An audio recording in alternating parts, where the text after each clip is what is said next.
Hey everybody, welcome back to Kill Jester, and I'm your host, Chase Daniel. And today we're analyzing Daniel Martell, the stepfather to two missing children, Lily and Jack Sullivan, who disappeared in May 2024 from Nova Scotia. And Daniel can't stop talking. While everyone else connected to this case has gone silent, the mother, Malaya, Daniel's own mother, family members on the property, Daniel keeps giving interviews, answering Facebook comments, engaging with the public. Why? Because narcissists need the spotlight. They believe they can control the narrative, and Daniel's CBC interview is a masterclass in exactly that, narrative control. Not truth, control. So let's break down what his language actually reveals, not what he wants you to believe, but what his word choices, his emphasis patterns, and his contradictions show about what he knows. Standard disclaimer, this is forensic statement analysis, pattern recognition, not a determination of guilt. That's for investigators and courts. We're analyzing language to understand what someone reveals through how they communicate. So let's get into it. So here's the patterns. Daniel's interviews reveal 8 major patterns, and they all point in the same direction. Someone managing perception, not cooperating transparently. Let me show you. So I'm so cooperative, the emphasis problem. Daniel says, I'm cooperative approximately 17 times in one interview. I'm very cooperative. I keep asking them, do you want my phone? I'm open to everything. 100% cooperative. Here's the thing about actual cooperation. It doesn't require constant advertisement. When you're genuinely helping an investigation, you do it. You don't narrate it like a performance review. Look how cooperative I am. Did you see how me cooperating? Let me tell you again how cooperative I was. Cool, we get it. You're cooperative, except why do you need to keep saying it? Because excessive cooperation claims reveal insecurity. You're managing perception, not just reporting facts. And the second pattern, procedural detail over emotion. Now watch what Daniel does when describing his DNA sample. They did a finger prick, squeezing for a long time, got a few drops of my blood on a pad, sealed it into an envelope, then into a plastic bag, then sealed as evidence. That's a lot of detail about a finger prick, but notice what's missing. Any emotion about missing children? No, I was desperate to help. There's no, I'd do anything to find them. There's no, I hope this leads to answers. Just fingerprint, squeeze, drop, pad, envelope, and a bag. When someone describes mechanics instead of feelings, they're creating distance. They're staying in the safe zone of observable facts instead of the vulnerable zone of emotional truth. Why? Because emotions are harder to control. Procedures are easy to recite. And when you're managing a narrative, you stick to what you can control. So in the next slide is about the blanket, the controlled mystery. So preemptive explanation. Here's what it gets interesting. Daniel mentions a blanket connected to the case and immediately says, my DNA is obviously going to be on the blanket. Wait, so who said it wouldn't be? Nobody asked him to explain his DNA on a household item, but he volunteers an explanation anyway. That's preemptive defense, answering suspicion before it's voiced. And it tells you he's anticipating where your mind will go. He's managing the interpretation before you form it. If his DNA on a blanket was truly innocent and expected, why would he need to explain it? Or would he just wait for questions and answer when they're asked? The preemptive explanation reveals he knows this could look suspicious, so he's framing it early. But then Daniel adds, I can't really disclose much. I'm pretty limited on what I know about the blanket at this moment. So which is it? You know enough to say your DNA is obviously on it, but you can't disclose details? This is controlled mystery. Reveal just enough to sound informed, hold back enough to avoid contradictions. He doesn't tell you where the blanket was found, where it entered the investigation, what timeline it's connected to, Why not? Because if he never gives you those details, you can't check his story against other information that comes out later. Controlled disclosure protects from future contradictions. That's not transparency, that's strategy. The next slide, this is where we get into the vanishing perpetrator, creating a third party. Daniel says he believes the children's disappearance is criminal in nature, then adds, it can't become a criminal investigation until there's a suspect. Let's break that down, what this accomplishes. First, by saying it's criminal, he narrows public imagination towards outside involvement, a third party, an unknown actor.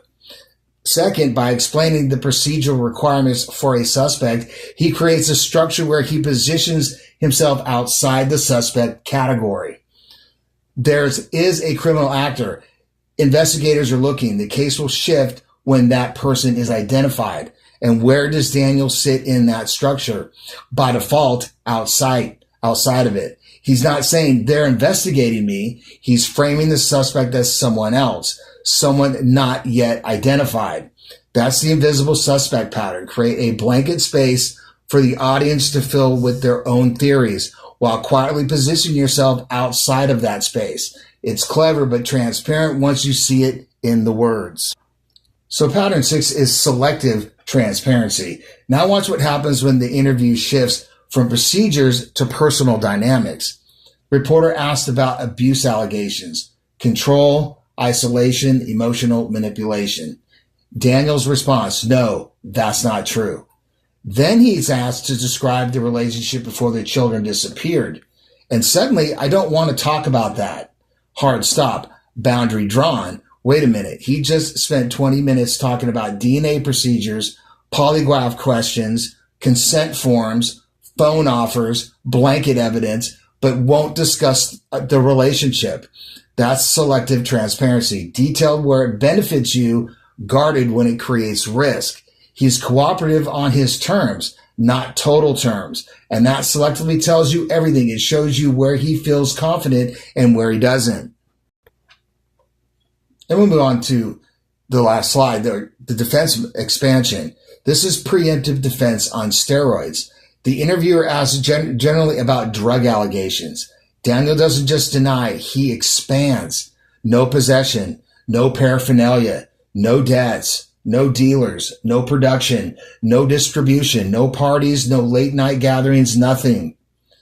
That's not answering the question. That's shutting down an entire category of speculation by listing every variation of the rumor and rejecting each one. Why does someone do this? Because they're not just talking to the interviewer. They're talking to the audience, the online discussions, the theories circulating. Daniel knows exactly what people are saying, and he's addressing all of it at once. That's not ignorance or innocence responding to in real time. That's someone who's tracking accusations and came prepared. And finally, Daniel describes the true crime community as obsessive, aggressive, and harmful. He frames online discussion as the problem, not the questions. The people asking them. This is classic deflection. Question the messenger to avoid the message. You're not concerned citizens analyzing a case. You're obsessed. You're vicious. You're causing harm. By attacking the legitimacy of the scrutiny, he tries to delegitimize the scrutiny itself. But here's the thing.